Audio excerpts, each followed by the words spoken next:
CM Yogi Adityanath का कद BJP में दिनों दिन बढ़ता जा रहा है। सीएम योगी के काम से पीएम मोदी काफी खुश नजर आते हैं।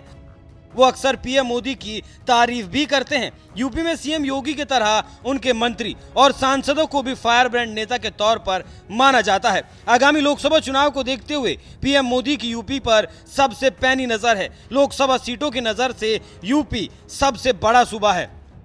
ऐसे में माना जा रहा है कि मोदी मंत्रिमंडल का विस्तार होता है तो यूपी को तरजीह दी जाएगी। केंद्र में यूपी कोटे में भी बदलाव तय है। लोकसभा चुनाव को देखते हुए केंद्रीय मंत्रिमंडल विस्तार को बेहद अहम माना जाएगा। मोदी मंत्रिमंडल में फिलहाल विस्तार की ज्यादा गुंजाइश नहीं है।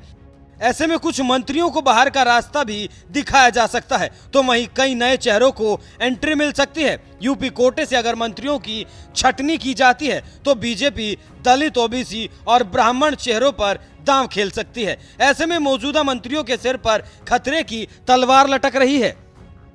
यूपी में इन चेहरों को मिल सकती है जगह। उत्तर प्रदेश से महेंद्र नाथ पांडे, अजय मिश्र टेनी समेत 4 मंत्रियों की कुर्सी खतरे में है।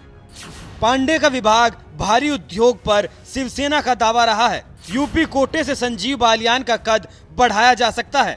महेंद्र नाथ पांडे और अजय मिश्र टेनी का पत्ता कटता है तो उनकी जगह ब्राह्मणों को साधने के लिए लक्ष्मीकांत वाजपेयी या हरीश द्विवेदी को कैबिनेट में जगह मिल सकती है। वाजपेयी और द्विवेदी दोनों अभी राष्ट्रीय संगठन में कार्यरत हैं। बीजेपी में यूपी कोटे से पिछड़े वर्ग के कई चेहरों को शामिल किया जा सकता है। केंद्रीय मंत्रिमंडल के विस्तार की खबरों के बीच यूपी में भी कुछ बदलाव होना तय माना जा रहा है। ऐसे में यूपी कोटे से बदलाव की सर्वाधिक चर्चा दलित, ओबीसी और ब्राह्मण चेहरों को लेकर है। मोदी मंत्रिमंडल में यूपी कोटे से पिछड़े वर्ग के कई चेहरे शामिल हैं। माना जा रहा है कि जातीय समीकरण को प्रभावित किए बिना चेहरा बदला जा सकता है। इसके अलावा किसी दलित चेहरे को भी जगह मिल सकती है। केंद्रीय मंत्रिमंडल में शामिल ब्राह्मण चेहरों को लेकर भी चर्चाओं का दौर चल रहा है। आगामी चुनावों को देखते हुए यूपी की भूमिका को भुलाया नहीं जा सकता, न ही उसे दरकिनार किया जा सकता है। यूपी में बीजेपी का जोरदार प्रदर्शन किसी से छुपा नहीं है।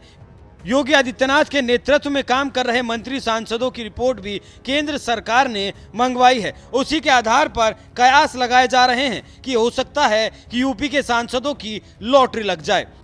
वहीं दूसरी तरफ कुछ चेहरों के लिए ये खतरे की घंटी भी हो सकती है, क्योंकि अभी यूपी से मोदी कैबिनेट में 16 मंत्री हैं। जुलाई 2022 में मुख्तार अब्बास नकवी और आरसीपी सिंह दोनों का राज्यसभा टर्म खत्म हो गया था, जिसके बाद दोनों ने मंत्री पद से इस्तीफा दिया था। मोदी सरकार में फिलहाल 75 मंत्री हैं। विस्तार के बाद मोदी समेत कुल 81 मंत्री हो सकते हैं। आगामी चुनाव की तैयारी को देखते हुए मोदी 2.0 का यह अंतिम विस्तार होगा। लोकसभा चुनाव से पहले इस साल के अंत तक मध्य प्रदेश, राजस्थान, छत्तीसगढ़, तेलंगाना और मिजोरम 5 राज्यों में विधानसभा चुनाव होने वाले हैं। माना ऐसा जा रहा है कि नए बदलाव में इन राज्यों को भी हिस्सेदारी दी जा सकती है। पार्टी सूत्रों के मुताबिक मानसून सत्र शुरू होने से पहले ये बदलाव किए जा सकते हैं। मोदी सरकार के इस कदम पर आप क्या राय रखते हैं? अपनी राय हमें कमेंट कर जरूर बताएं।